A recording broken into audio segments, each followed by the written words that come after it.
Chicos, vamos a hablar el día de hoy, en la última charla, que tiene que ver con la insulina, dicho sea de paso con el descenso de peso que va de la mano, el por qué puede ser que no estemos bajando de peso, una de las causas. Este tema tal vez sea muy fisiológico y muy teórico. Es interesante que ustedes escuchen detenidamente la charla para que logren captar la idea del por qué se generan algunas cosas. Yo voy a hablar acá básicamente de una hormona que es la insulina. La insulina no es que sea mala, de hecho es fundamental para la vida. Bien, yo acá me tomé la molestia de hacer esta gráfica antes de arrancar la charla para estar organizado, para no perder el tiempo dibujando. Acá tenemos el páncreas, bien, un órgano muy importante que es el encargado de fabricar la insulina, una hormona anabólica. ¿Qué significa eso? Se encarga en la generación de nuevos tejidos, muscular, tejido graso, y en la utilización, favorece la utilización de la glucosa, bien, como fuente de energía. También otras cosas, pero principalmente la glucosa. ¿Qué sucede cuando nosotros estimulamos la insulina? ¿Con qué la estimulamos, mejor dicho? Con carbohidratos, con hidratos de carbono. Ya lo hemos hablado, los carbohidratos, los hidratos de carbono, forman parte del macronutriente primordial en la dieta actual, lamentablemente, y que es energía pura, energía de rápida utilización. La secreción de insulina va a estar estimulada por el carbohidrato, pero hay diferentes tipos de carbohidratos. Azúcar simple, por ejemplo, el azúcar que todos conocemos, carbohidratos comunes que vienen en la pasta, en el arroz, carbohidratos acompañados de fibra, que vienen de la mano de cereales integrales, por ejemplo, o legumbres que tienen fibra, ¿bien?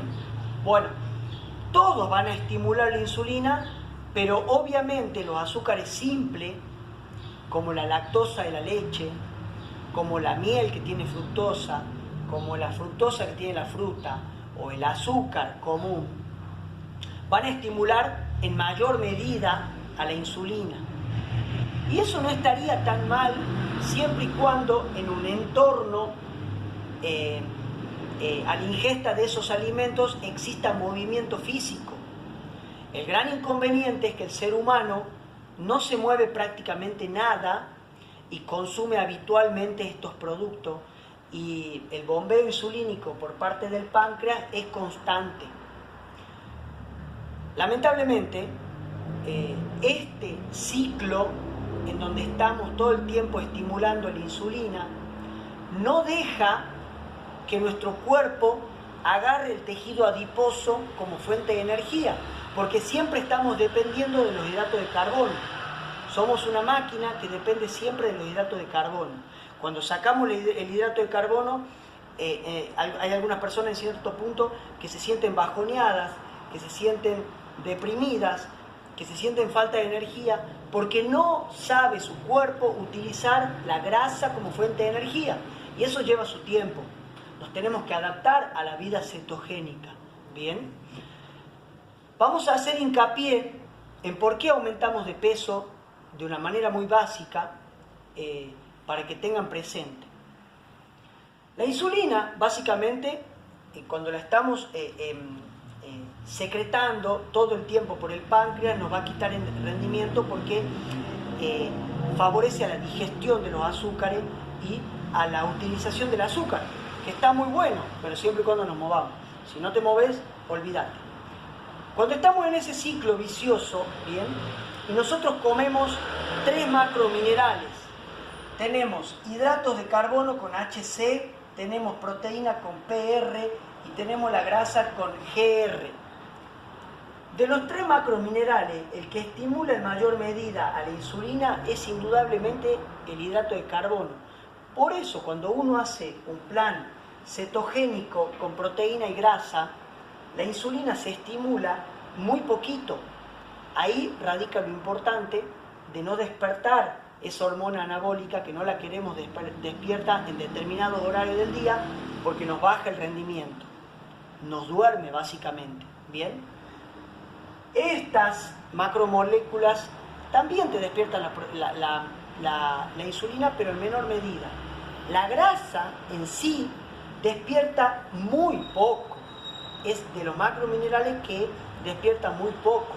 Por eso por ahí podemos meter un café cetogénico, por ahí podemos comer alguna comida preponderantemente rica en grasas y nuestra insulina va a estar muy tranqui. ¿Bien?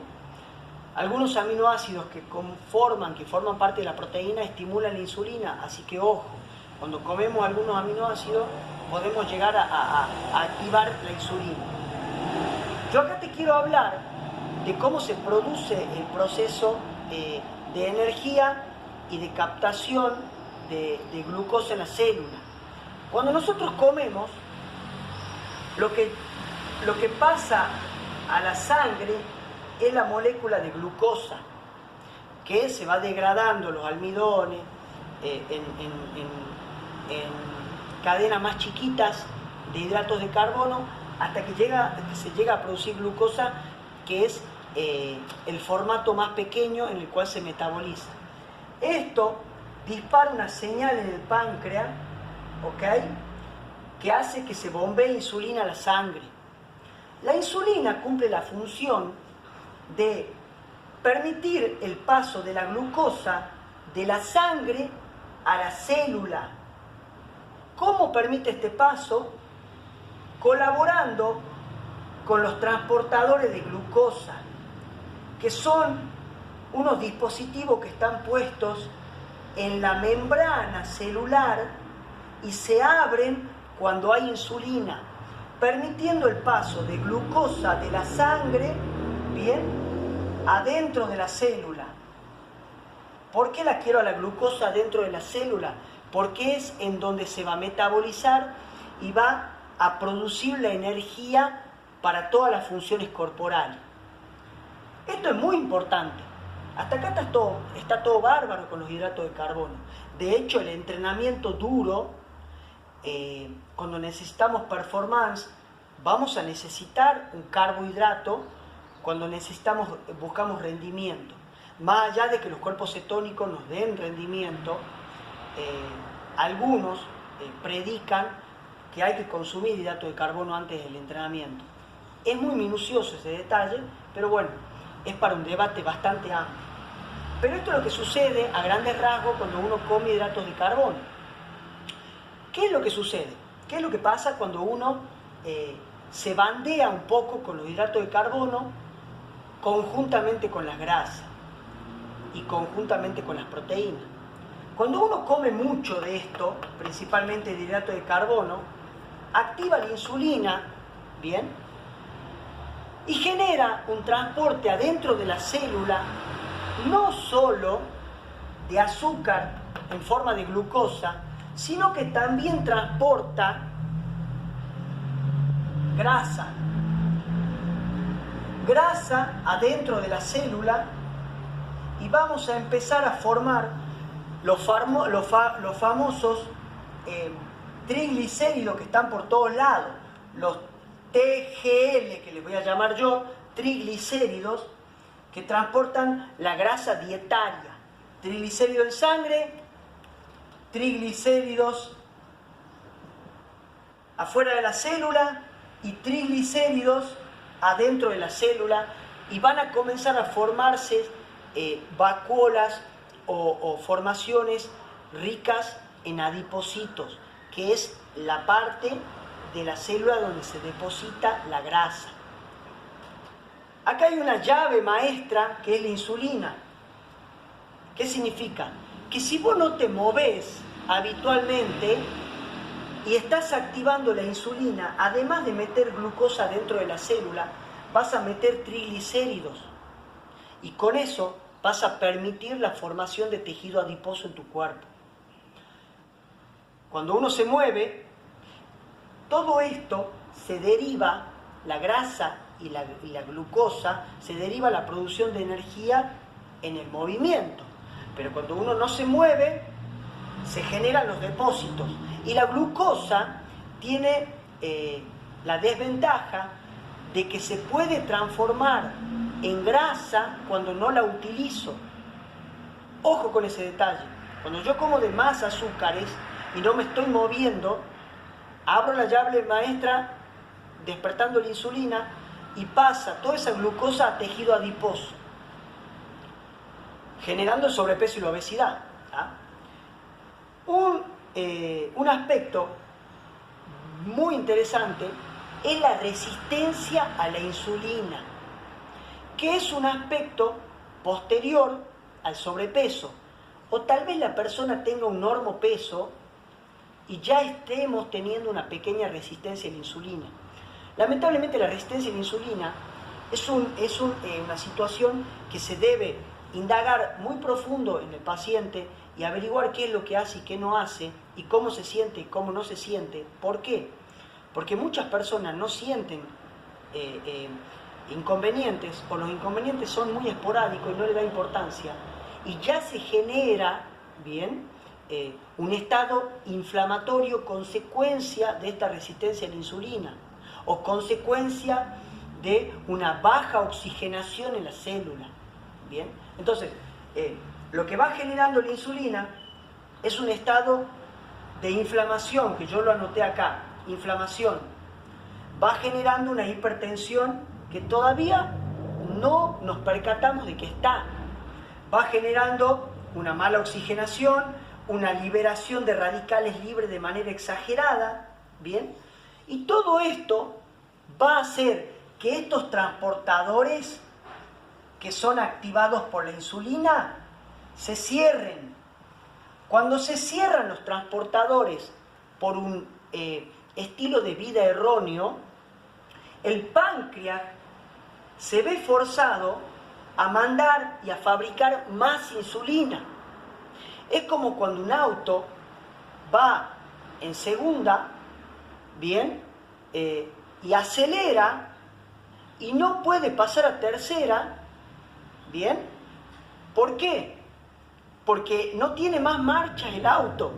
Bueno, trabaja a fondo el auto, manteniendo la potencia, es lo que le pasa al páncreas, tratando de bombear insulina, pero llega un momento que no tiene más marchas. ¿Por qué? Porque se produjo un cierre de los transportadores, consecuencia de que se genera también acá un estado inflamatorio culpa del tejido adiposo.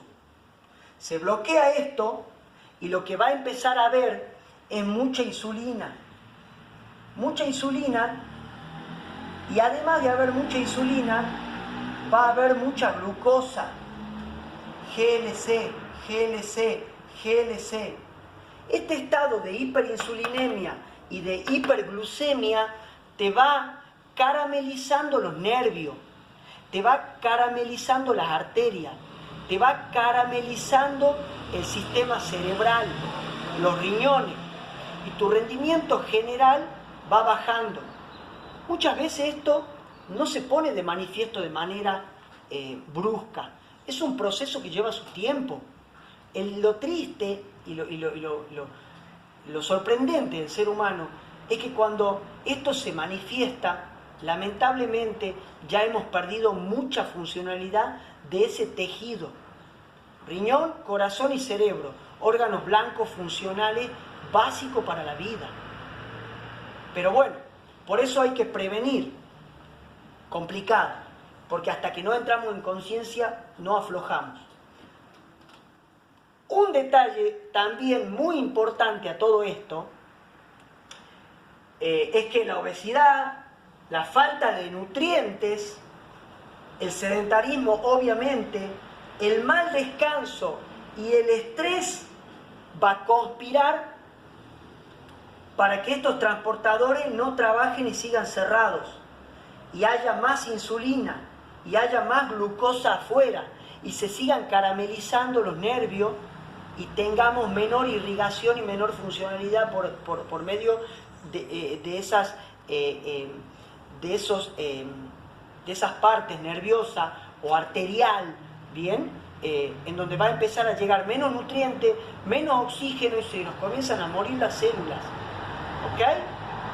Triste situación la que atraviesa el diabético, el prediabético, el hipertenso, el que tiene sobrepeso, o el flaco que no tiene idea de que tiene todo esto, porque hay mucha gente delgada que no lo padece.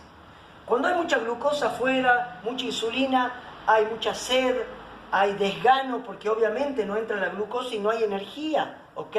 Como mucho, algunos aumentan de peso, otros bajan de peso, ¿bien? Es una situación muy generalizada y compleja. Punto a favor del ayuno. ¿Qué te permite? No activar más la insulina. No la activo más la insulina con el ayuno. Punto 2 a favor de la actividad física en ayunas. Además de no activar la insulina, quemo, combustiono el tejido adiposo que me está complicando la apertura de los transportadores. Punto 3 a favor de la actividad física en ayunas, permite que los transportadores se abran sin la presencia de insulina en sangre. O sea, la actividad física es un remedio para la diabetes. ¿Por qué? Porque no necesitamos insulina para activar el transporte de glucosa dentro de la célula. Imagínate lo importante que es esto. Vos te movés en ayuna y la célula se abre, entra la glucosa y combustionamos el azúcar sin activar la insulina. Todo esto es muy importante, que lo tengan muy presente, revisen el video varias veces. Acá no metí en el quilombo el cortisol y la adrenalina, que participan bloqueando esto también y están muy frecuentes en nuestra vida estresada. El mal descanso predispone para una elevada glucosa en sangre, ¿bien? Y para complicar todo aún más y para que la grasa ocupe lugares que no tiene que ocupar, como los de la zona media. Chicos, cuídense mucho y estamos en contacto.